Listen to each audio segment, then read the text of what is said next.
ارشاد فرمایا الم تر ان اللہ یسجد لہ من فی السماوات و من فی الارض، کیا تم نے نہیں دیکھا کہ اللہ کے لیے سجدہ کرتے ہیں جو آسمانوں میں ہیں اور جو زمین میں ہیں، والشمس والقمر والنجوم والجبال والشجر والدواب وکثیر من الناس، اور سورج اور چاند اور ستارے اور پہاڑ اور درخت اور چوپائے اور بہت سارے آدمی، وکثیر حق علیہ العذاب، اور بہت سارے وہ ہیں جن پر عذاب مقرر ہو چکا ہے، ومن یہن اللہ فما لہ من مکرم، اور جسے اللہ ذلیل کر دے اسے کوئی عزت دینے والا نہیں، ان اللہ یفعل ما یشاء، جو چاہتا ہے وہ کرتا ہے۔ کائنات کا ایک ایک ذرہ اس کے حضور سجدہ ریز ہے، طوعاً و کرہاً، چاہتے ہوئے بھی اور کچھ نہ چاہتے ہوئے بھی۔ سجدہ کیا ہے؟ حضرت امام راغب اصفہانی مفردات قرآن میں بیان کرتے ہیں، السجدۃ فی الاصل التذلل، سجدہ اصل میں جھکنے کو کہتے ہیں، لیکن شریعت اسلامیہ کی اصطلاح میں وضع الجبہہ بقصد العبادہ، عبادت کی نیت سے پیشانی کو رکھ دینا سجدہ کہلاتا ہے۔ حضرت امام فخر الدین رازی سجدے کے دو معنی بیان کرتے ہیں اس آیت کریمہ کے تحت، ایک انقیاد اور دوسرا یہی وضع الجبہہ والا معنی، عبادت کے لیے پیشانی رکھ کے سبحان ربی العالی کے جو نغمے الاپ پہ جاتے ہیں، سجدے کا دوسرا مفہوم یہ ہے۔ انقیاد کا معنی یہ ہے کہ پوری کائنات اللہ کے حکم کی پابند ہے، انسان کو اس نے اختیار دے رکھا ہے، باقی کائنات کا ایک ایک ذرہ جو ہے وہ جو کہتا ہے وہی کرتا ہے۔ انسانوں میں سے بہت سارے لوگ اس کے حکم کے پابند ہیں، اور کچھ لوگ ایسے ہیں کہ جو اس کے حکم کی دنیا پہ پرواہ نہیں کرتے۔ کل قیامت کے دن میں پتہ چلے گا کہ ہم نے مالک کی نافرمانی کر کے کتنی بڑی رسوائی کمائی اور کتنی بڑی ذلت میں مبتلا ہوئے۔ ارشاد فرمایا جو کچھ آسمانوں میں ہے اور جو کچھ زمین میں ہے، والشمس والقمر، اور سورج بھی اللہ کو سجدہ کرتا ہے۔ علماء کہتے ہیں یہ سورج جب طلوع ہوتا ہے تو سجدے سے اٹھتا ہے، اور جب وہ استوا تک درمیان تک آتا ہے تو یہ قیام میں ہوتا ہے، اور جب وہ دوبارہ مائل بغروب ہوتا ہے تو یہ رکوع میں ہوتا ہے، اور جب وہ غروب ہوتا ہے تو وہ سجدے میں ہوتا ہے۔ ایک حدیث کے لفظ بھی ہیں کہ سورج جب ڈوبتا ہے تو عرش الہی کے نیچے سجدہ ریز ہوتا ہے۔ کائنات کی ہر شے اس کی عبادت میں ہے، ہر شخص ہر شے کا انداز عبادت اپنا ہے۔ درخت قیام میں ہے، چوپائے رکوع میں ہیں، مینڈک اور اس قبیل کے دوسرے جانور تشہد میں ہیں، اور حشرات الارض سجدے میں ہیں۔ انسان کی عبادت کو ساری عبادتوں کا مجموعہ قرار دے دیا گیا، اور اس کو کہا تو چونکہ اشرف المخلوقات ہے تو ایسی عبادت کر جس میں سب کی عبادتیں شامل ہو جائیں۔ درختوں کی طرح تیری عبادت میں قیام بھی ہو، چوپایوں کی طرح تیری عبادت میں رکوع بھی ہو، اور مینڈکوں کی طرح تیری عبادت میں تشہد بھی ہو، اور حشرات الارض کی طرح تیری عبادت کے اندر سجدے بھی ہوں۔ سجدہ انتہائی ذلت ہے، اس سے بڑھ کر ذلت دنیا کے اندر نہیں ہو سکتی۔ عالم رنگ و بو میں سب سے بڑی ذلت سجدے میں ہے۔ انسان کے اشرف اعضاء سر میں ہیں، دیکھنے کی قوت آنکھیں سر میں، بولنے کی قوت زبان سر میں، سننے کی قوت کان سر میں، سونگھنے کی قوت ناک سر میں، سوچنے کی قوت دماغ سر میں، اور یہ سر مالک کی چوکھٹ پہ دھرا ہوا ہے۔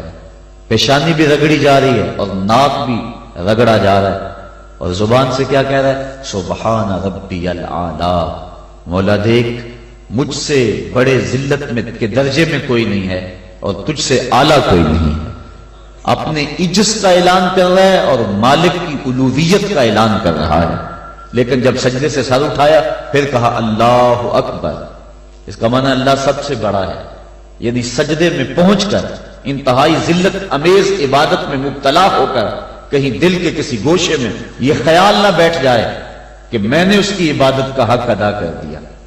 کہا سر اٹھا تو کہے اللہ اکبر، مولا تو بہت بڑا ہے، تو اتنا بڑا ہے کہ میری عبادتیں تیری بڑائی کو خراج پیش نہیں کر سکتی، اس لیے میں سجدے میں جھک کے بھی کہہ رہا ہوں کہ تیری عبادتوں کا حق مجھ سے ادا نہیں ہو سکا۔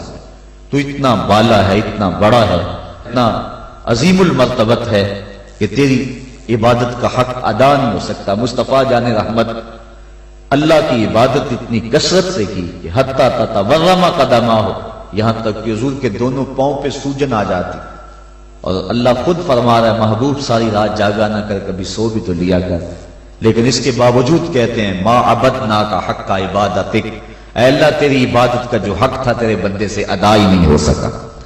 تو اتنی عبادت کرنے کے باوجود بھی کہا کہ تیری عبادت کا حق ادا نہیں ہو سکا، اور یقیناً بندہ اس کی عبادت کا حق ادا نہیں کر سکتا۔ وہ جتنا بلند و بالا ہے، جتنا وہ عظیم المرتبت ہے، جتنی اس کے شانیں ہیں، بندہ جتنا مرضی جھک جائے اس کی عظمتوں اور اس کی بڑائیوں کو خراج پیش کرنے کا حق ادا نہیں ہو سکتا۔ اس لیے جھک کر جب سر اٹھایا پھر اس کی بڑائی بولی اللہ اکبر، مالک تو سب سے بڑا ہے، تو اتنا بڑا ہے کہ میں سجدے میں جھک کر بھی تیری بڑائی کو خراج پیش نہیں کر سکا، اور تیری بڑائی کے سامنے سر جھکا کر بھی اپنی عجز کا اظہار کر کے بھی میں پھر بھی خراج نہیں دے سکا، اور بھی جھکنے کہ میرے اندر سکت ہوتی اور کوئی حالات ایسے ہوتے پھر بھی تیری بڑائی کا حق ادا نہ ہو سکتا۔ تو اتنا بڑا ہے اور اتنا بلند و بالا اور عظیم المرتبت ہے۔ حضور نبی رحمت صلی اللہ علیہ وسلم نے ارشاد فرمایا بندے کو سب سے زیادہ قرب سجدے میں ملتا ہے، اور سجدے میں اس لیے فرمایا کثرت کے ساتھ دعا مانگا کرو۔ اور ایک روایت کے لفظ ہیں کہ جب بنی آدم اولاد آدم سجدے میں سر رکھ کے سبحان ربی العالی کے نغمے الاپتی ہے تو شیطان پیٹتا ہے، روتا ہے، چیختا ہے کہ مجھے سجدے کا حکم دیا گیا اور میں نے انکار کر کے اللہ کی ناراضگی مول لے لی اور جہنم کا حقدار بنا، اور اس کو سجدے کا حکم دیا اور اس نے سجدہ کر کے اللہ کی رضا حاصل کر لی اور جنت کا حقدار بن گیا۔ شیطان کو ایک سجدے کا حکم دیا گیا تھا لیکن اس نے اس ایک سجدے سے بھی انکار کر دیا۔ فرشتوں کو ایک سجدے کا حکم دیا گیا تھا لیکن انہوں نے 2 سجدے کیے۔ یہ جو ہم بھی نماز پڑھتے ہیں ارشاد ہے ورکعوا واسجدوا، رکوع کرو اور سجدہ کرو، تو اسی طرح کا حکم ورکعوا ہے اور اسی طرح کا حکم واسجدوا ہے۔ رکوع کرو اور سجدہ کرو، رکوع ہم ایک کرتے ہیں، سجدے 2 کرتے ہیں، یا تو پھر رکوع بھی 2 کیا کریں یا پھر سجدہ بھی 1 کیا کریں، چونکہ امر ہے امر، اور امر تکرار کا تقاضا نہیں کرتا اور نہ اس کا احتمال رکھتا ہے۔ میں آپ کو ایک بات کہوں تو ایک مرتبہ آپ اس کو تسلیم کر لیں جو امر کی تعمیر ہوگی، تو امر تکرار کا تقاضا نہیں کرتا، تو کہا گیا سجدہ کرو تو 1 سجدہ کرنا واجب تھا لیکن ہم سجدے 2 کرتے ہیں۔ تو علماء کہتے ہیں کہ جب فرشتوں نے سجدے میں پیشانی رکھی اور سبحان ربی العالی کے نغمے الاپے اور سجدے سے سر اٹھایا، دیکھا کہ ایک اکڑا کھڑا ہے، پھر دوبارہ سجدے میں سر رکھ کے سبحان ربی العالی کہنا شروع کر دیا میرے مالک تیرا شکر تو نے ہمیں سجدے کی توفیق عطا فرما دی۔ اس لیے سجدے 2 ہو گئے اور رکوع 1 رہا۔ سجدہ انتہائی ذلت ہے اور عبادت کا انتہائی درجہ ہے۔ سجدے میں سر رکھ کے جو دعا مانگی جائے اللہ اس دعا کو رد نہیں کرتا۔ شیطان نے اللہ کے روبرو اس کی عزت کی قسم کھا کے کہا مجھے تیری عزت و جلالت کی قسم میں تیرے بندوں کو تیرے تک نہیں پہنچنے دوں گا، ان کے دائیں سے آؤں گا، ان کے بائیں سے آؤں گا، ان کے آگے سے آؤں گا، ان کے پیچھے سے آؤں گا، ان کی چاروں سمتیں گھیر دوں گا اور ان کو تیرے تک نہیں پہنچنے دوں گا۔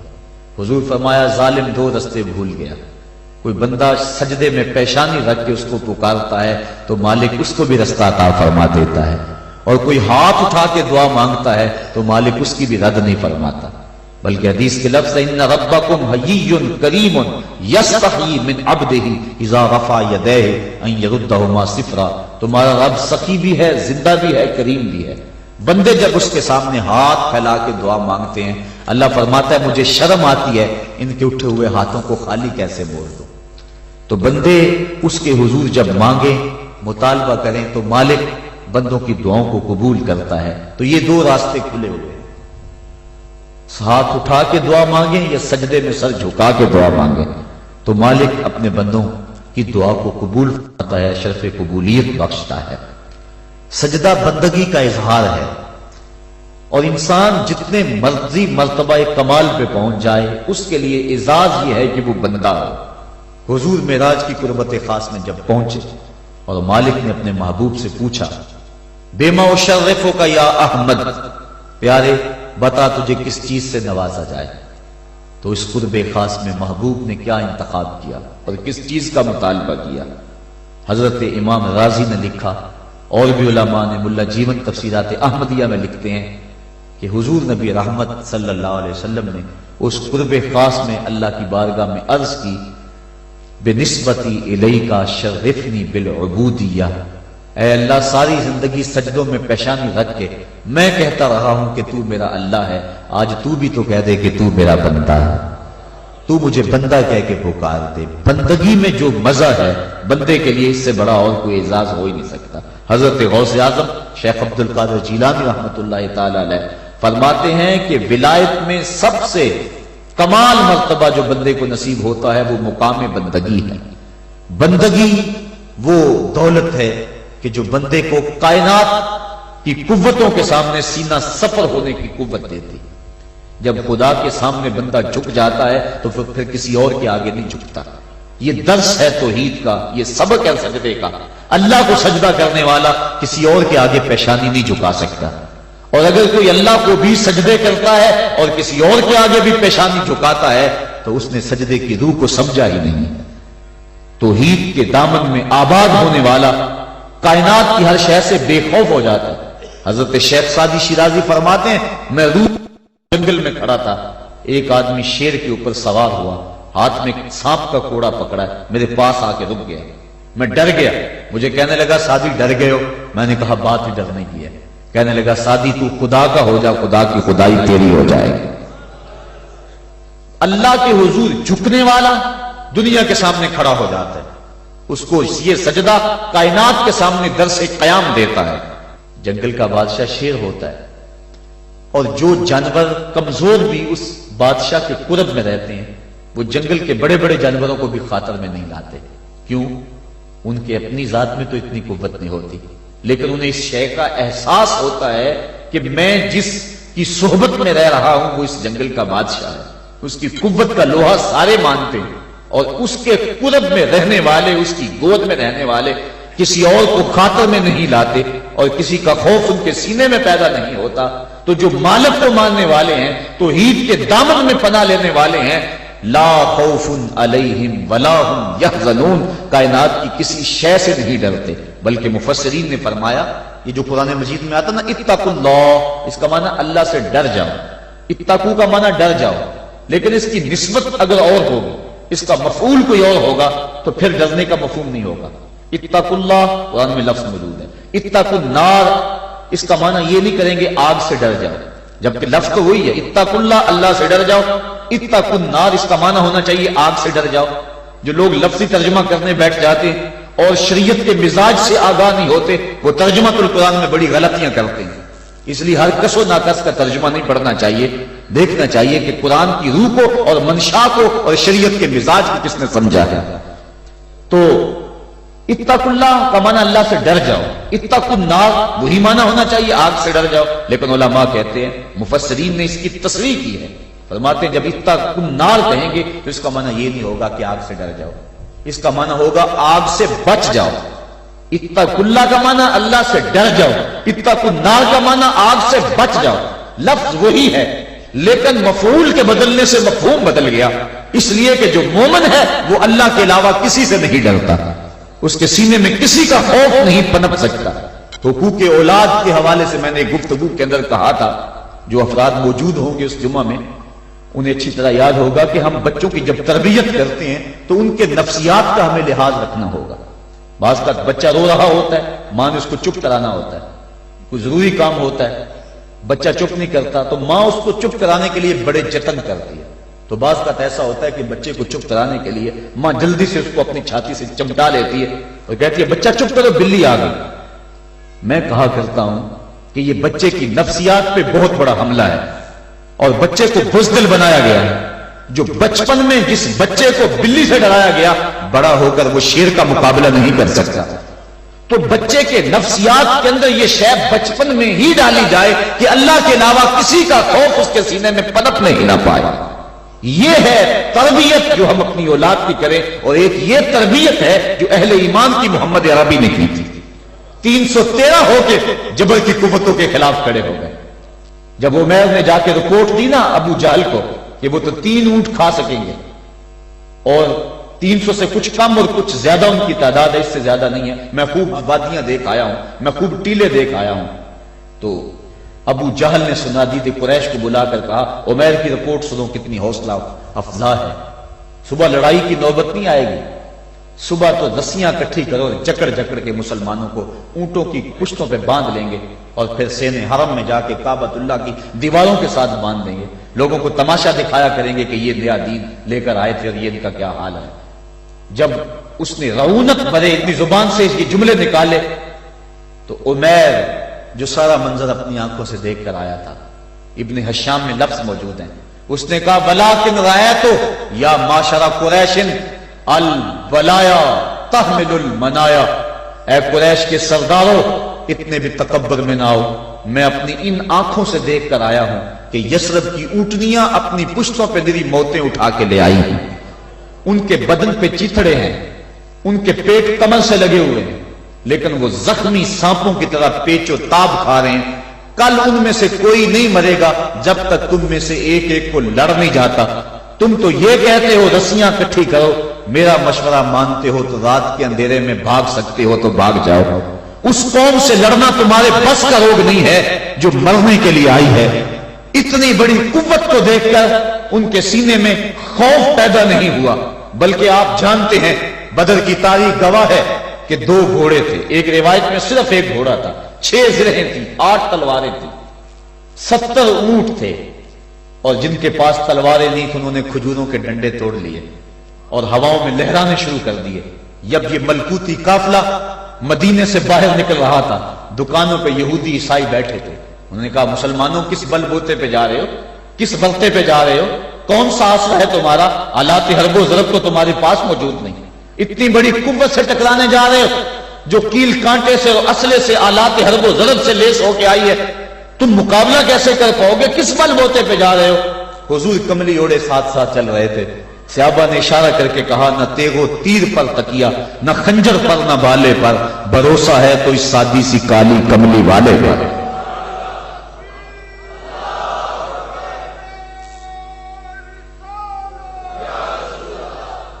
اب اس ماحول میں جبکہ کفار پورا لاؤ لشکر لے کے آئے اور ابو جہل نے کہا اعلان کر دو لنا عزا ولا عزا لکم، یہ ان کے بت کا نام ہے. ہمارے پاس عزا ہے تمہارے پاس عزا نہیں، ہمارے پاس لات ہے تمہارے پاس لات نہیں، ہمارے پاس منات ہے تمہارے پاس منات نہیں، ہمارے 360 خدا اور تمہارا ایک خدا، مقابلہ ہی کوئی نہیں. اس نے کہا کھڑے ہو کے اونچی جگہ پہ کہا اپنے نقیب کو اعلان کرو لنا عزا ولا عزا لکم. حضور کے کانوں میں آواز پڑی، فرمایا علی تم بھی اونچے ٹیلے پہ کھڑے ہو جاؤ اور تم ان کو جواب میں کہو اللہ مولانا ولا مولا لکم، اللہ ہمارا مولا ہے تمہارا مولا کوئی نہیں ہے. اور پھر حضور نے سجدے میں سر رکھ دیا.